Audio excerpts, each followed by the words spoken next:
नमस्ते बच्चों, Sonia Verma Hindi classes YouTube channel में आप सभी का स्वागत है। और आज मैं प्रश्नावली 81 के तहत हिंदी साहित्य के इतिहास पर आधारित ग्रंथों के महत्वपूर्ण तथ्यों से आपको परिचित कराऊंगी। इन इतिहास ग्रंथों में अभी भी कुछ ऐसी जानकारियाँ संकलित हैं जो प्रश्नावलियों में छूट गई हैं। तो चलिए वीडियो को आरंभ करते हैं। यहाँ पर इंडिकेट कर दिया है कि हिंदी साहित्य के प्रमुख इतिहास ग्रंथों पर अब इन वीडियो में थोड़ी जानकारी मैं आपको दूंगी, और जो प्रश्नावलियों में प्रश्नों के अंतर्गत छूट गई हैं उन जानकारियों को आप अपने प्रश्नों के रजिस्टर में जरूर ऐड कर ले। तो पहला इतिहास ग्रंथ देख रहे हैं इस्तवार द लाल और हिंदुस्तानी, और लेखक है गारसा द तासी।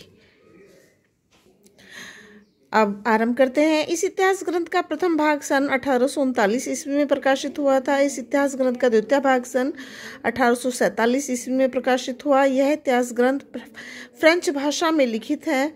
यह इतिहास ग्रंथ हिंदी साहित्य के इतिहास पर आधारित सबसे पहला इतिहास ग्रंथ है।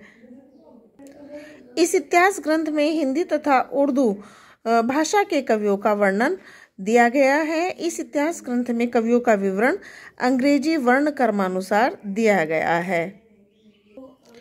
यह इतिहास ग्रंथ 2 भागों में प्रकाशित हुआ था। इस ग्रंथ के लेखक हिंदी साहित्य इतिहास लेखन परंपरा के प्रवर्तक माने जाते हैं। इस ग्रंथ में उर्दू हिंदी के 738 कवियों का वर्णन किया गया है। प्रश्नावलियों में छूटे हुए महत्वपूर्ण तथ्य यहाँ ये तीनों ही हैं, क्योंकि इनसे जुड़ा हुआ कोई भी प्रश्न प्रश्नावली में मैंने नहीं बताया है।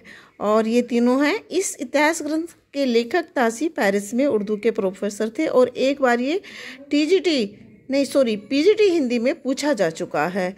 इस इतिहास ग्रंथ में हिंदी के 72 कवियों का विवरण दिया गया है। बिल्कुल नवीन जानकारी होगी, बहुत सारे लोग आपको पढ़ा रहे होंगे, किंतु तासी के इतिहास ग्रंथ में कितने हिंदी कवियों का विवरण प्राप्त हुआ है बहुत ही कम लोगों ने आपको ये बात पढ़ाई होगी।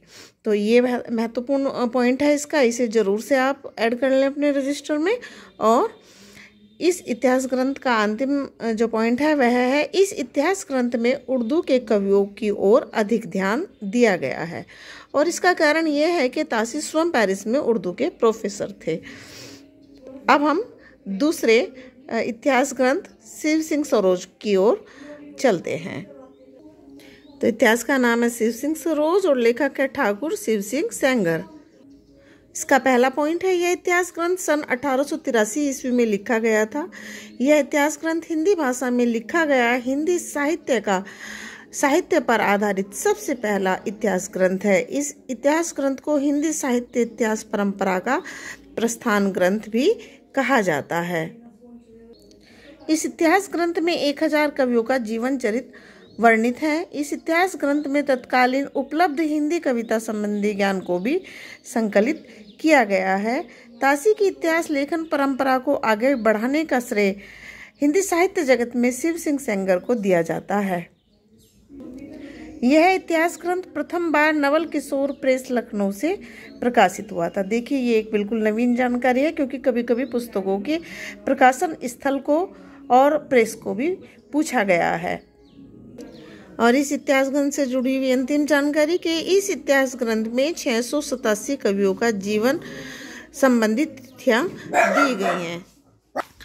अगला इतिहास ग्रंथ है the modern vernacular literature of Hindustan, और लेखक हैं जॉर्ज अब्राहम ग्रियर्सन।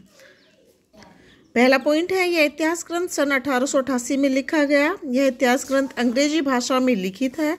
इस इतिहास ग्रंथ में सर्वप्रथम काल विभाजन और नामकरण का प्रयास किया गया। यह इतिहास ग्रंथ एशियाटिक सोसाइटी ऑफ बंगाल पत्रिका के विशेषांक के रूप में प्रकाशित हुआ था। इस इतिहास ग्रंथ में सर्वप्रथम केवल हिंदी कवियों का ही विवरण दिया गया है। इस इतिहास ग्रंथ में सर्वप्रथम लेखकों और कवियों का काल क्रमानुसार विवरण दिया गया है। यह इतिहास ग्रंथ ही सच्चे अर्थों में हिंदी साहित्य का पहला प्रामाणिक इतिहास ग्रंथ माना गया है। इस इतिहास ग्रंथ में सर्वप्रथम भक्ति काल को स्वर्ण युग की संज्ञा दी गई। इस इतिहास ग्रंथ में तुलसी को बुद्ध देव के बाद सबसे बड़ा लोकनायक सिद्ध किया गया। इस इतिहास ग्रंथ में 952 हिंदी कवियों का परिचय दिया गया है। और इस इतिहास ग्रंथ का अंतिम महत्वपूर्ण तथ्य डॉक्टर ग्रियर्सन ने हिंदी साहित्य के इतिहास को 11 भागों में विभाजित किया है। आशा करती हूँ आज की प्रश्नावली आपको पसंद आएगी और ऐसे ही हमारे जो इतिहास ग्रंथ बचे हुए हैं जैसे डॉक्टर हजारी प्रसाद द्विवेदी, आचार्य रामचंद्र शुक्ल और डॉक्टर रामकुमार वर्मा और सभी महत्वपूर्ण पूछे जाने वाले इतिहास ग्रंथों के विषय में मैं आपको कल की वीडियो में महत्वपूर्ण जानकारियाँ प्रदान करूँगी। उम्मीद करती हूँ आज की वीडियो आपको पसंद आएगी और वीडियो यदि पसंद आए तो वीडियो को लाइक कीजिए, चैनल को सब्सक्राइब जरूर कीजिए, वीडियो को ज़्यादा से ज़्यादा शेयर कीजिए ताकि ज़्यादा से ज़्यादा बच्चे इसका लाभ उठाएं। चलिए कल मिलते हैं ऐसे ही नवीन जानकारियों से युक्त वीडियो में। तब तक के लिए नमस्ते, धन्यवाद।